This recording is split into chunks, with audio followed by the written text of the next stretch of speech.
I'm white trash talking.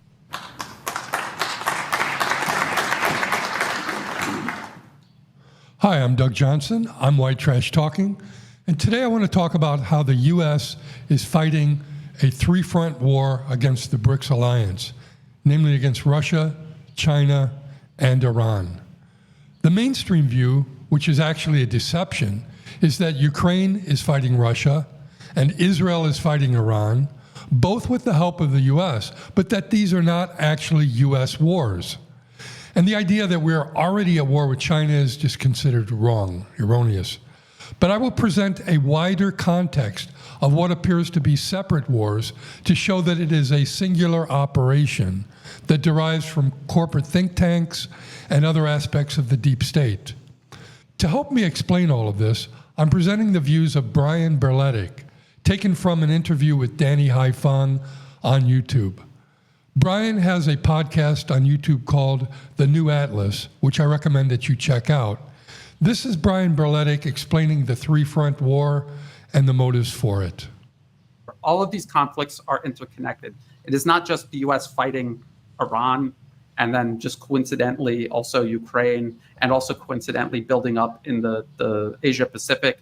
In the policy papers, this is all part of one policy to maintain what they call American leadership worldwide, which that just means American domination worldwide. The elimination, the war on sovereignty, peace, stability, prosperity for everybody around the world except the handful of elite running U.S. foreign policy.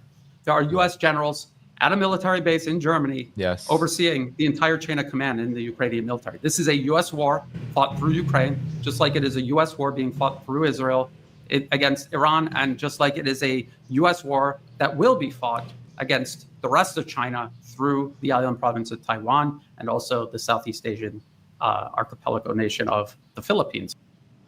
Okay, so it's a three-front war using proxies. The motives for all of this is that the U.S. needs to maintain global hegemony. That means unipolar hegemony, unipolar power.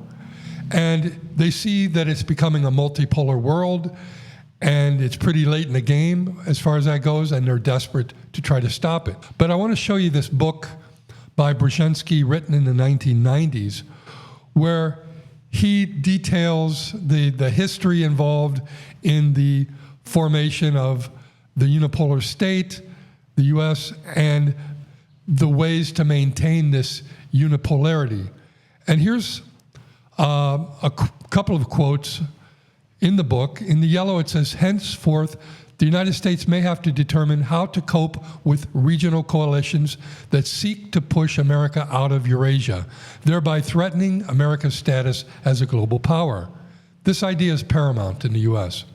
In blue, it says, potentially the most dangerous scenario would be a grand coalition of China, Russia, and perhaps Iran, an anti-hegemonic coalition united not by ideology, but by complementary grievances.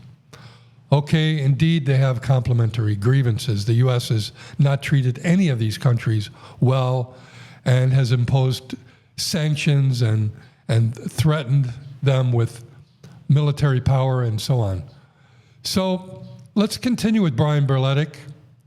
As I said, this was going to happen because it's exactly what's in the policy papers.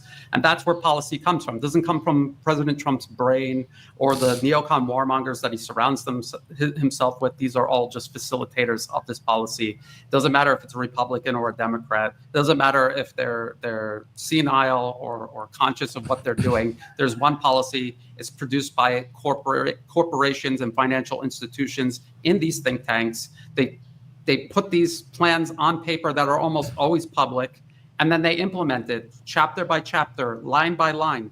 If you go to the table of contents of Which Path to Persia, you go through the table of contents, you can see that every single president from Bush Jr. all the way up until today has exercised every single one of these options exactly as they were written down. It's not as if this specific paper was the blueprint. It's a reflection of consensus with among these special interests, what is to be done.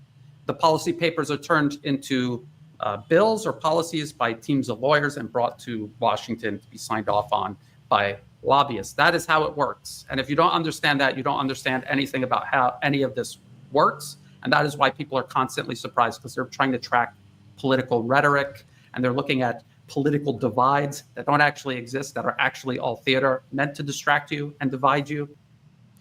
Okay, so here's the cover of that study, that policy paper rather, Which Path to Persia? I presented this 2 weeks ago in my podcast. It's worth showing again. This was written in, he says, 2009. And here are the table of contents, which I showed 2 weeks ago. And in regards to Iran, these policies have been tried in attempts to topple the Iranian regime, to have regime change, and so far they have not worked. But the most recent one, which is highlighted in yellow, also failed to work. This is Leave It to Bibi, let Israel fight the war. And I'm not saying that that's done, but maybe we're still in that current phase.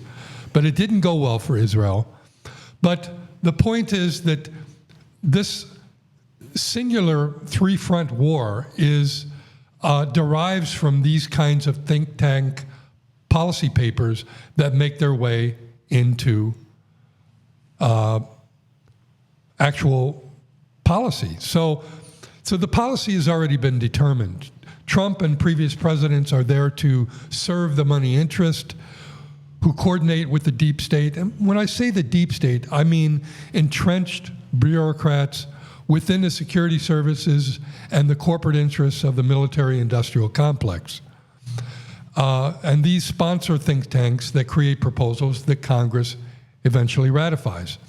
Trump then implements the plans. Trump is a puppet. He's there to do their work. Trump serves his paymaster's interests, not the people's. This is not a democracy anymore, the U.S., at least in terms of U.S. foreign policy. And all this time and energy, as Brian says, that we spend tracking Trump's every move and every warped, demented thought is for nothing. It's wasted time and energy. It's all a distraction. When we focus on Trump, we fail to see the bigger plan being enacted right before our eyes and to more accurately anticipate the next moves. This distraction impedes in our ability to interrupt and to disrupt these murderous plans that the U.S. is enacting around the world. Okay, let's continue with Brian Berletic. Back in, I think it was 2022, 2023, they produced a series of papers titled Project 2025. And in that paper, it says Europe is going to spend 5% on defense, on NATO, of their GDP, on NATO. And that is exactly what happened. Secretary of Defense Pete Hegseth in February this year told Europe in Brussels, he said, you're going to take over this war against Russia, because we have to pivot to China. I had mentioned this earlier in the program. And you're going to spend 5% of your GDP on defense. You're going to buy weapons from us because the U.S. is overstretched. And Secretary Hegseth literally said there needs to be a division of labor. We cannot just do it all on our own. We need our proxies to start diverting public money from programs that actually benefit the people living in their countries. And we need to start spending it on our proxy war, just like we in the United States have been doing, depriving the American people of any sort of decent life or future. That's what Europe needs to do. And people ask, why? Why does Europe do this? Because it's been politically captured, just like Ukraine has been politically captured. They have captured the institutions through big money interests. They control them through various institutions, as well as the EU itself is a layer of bureaucracy thrown over the European nations as a blanket smothering national sovereignty. Okay, here's the cover for the Project 2025, the policy paper that he mentioned. This was written before Trump took office. Trump had no role in the writing of this, okay? And in this policy paper, on page 92, it spells out what Brian Berletic was just talking about. And I'm not going to read very much of this, but it's important to look at some of it. So it says in the DoD policy, by far the most significant danger to American security, freedoms, and prosperity is China. China is by any measure the most powerful state in the world other than the United States itself. This is a problem for the U.S. It continues, it apparently aspires to dominate Asia and then, from that position, become globally preeminent. In this light, U.S. defense strategy must identify China unequivocally as the top priority for U.S. defense planning. U.S. allies must also step up, with some joining the United States in taking on China in Asia, while others take more of a lead in dealing with threats from Russia in Europe, Iran, the Middle East, and North Korea. The reality is that achieving these goals will require more spending on defense, both by the United States and by its allies, as well as active support for reindustrialization and more support for allies' productive capacity so that we can scale our free world efforts together. Okay, so when Trump came into office, this was handed to him. These directives were given to him. That's why he ordered Europe to begin spending 5% of its GDP on defense. Trump didn't think of that. People are blaming Trump and just saying, look what he's doing. That's not coming from him. Also in this policy paper, it says that the president must seize the executive branch. And one strategy was to write a whole prepared pile of executive orders from day one. That's exactly what Trump did. He's following a script. So it's worth your time to download and read this document to understand what's going on. Okay, let's continue with Brian Berletic. The United States is killing Russians and Chinese people right now all around the globe through proxy war. These are nuclear-armed nations with formidable conventional military capabilities, and the U.S. is still waging war against them nonetheless. Obviously, the U.S. is waging war against Russia through Ukraine.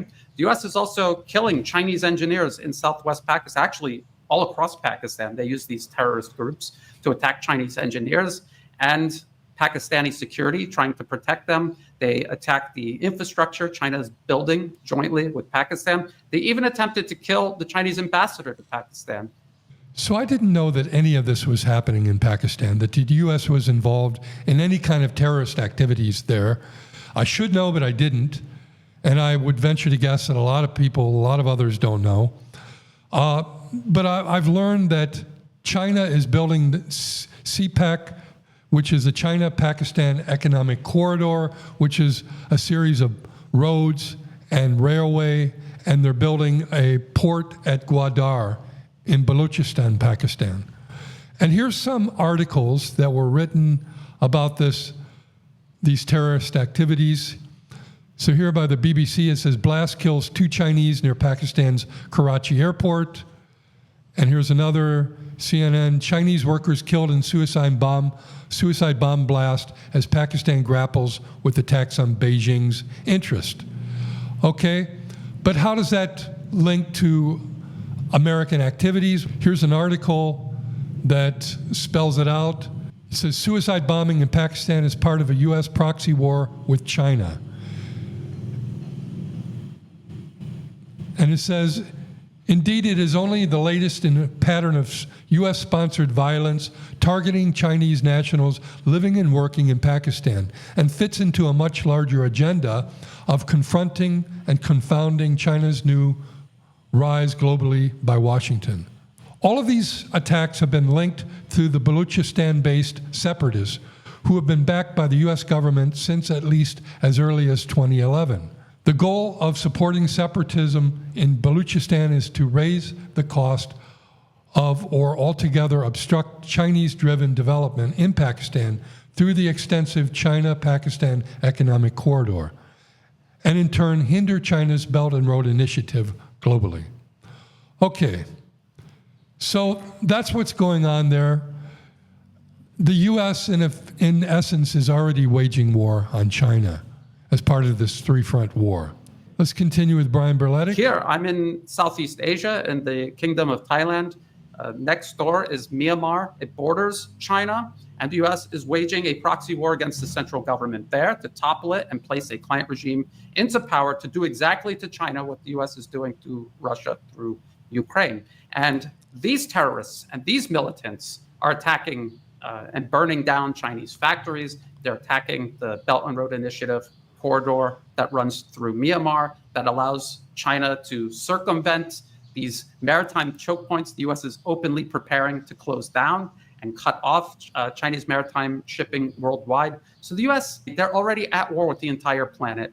They are unchecked aggression.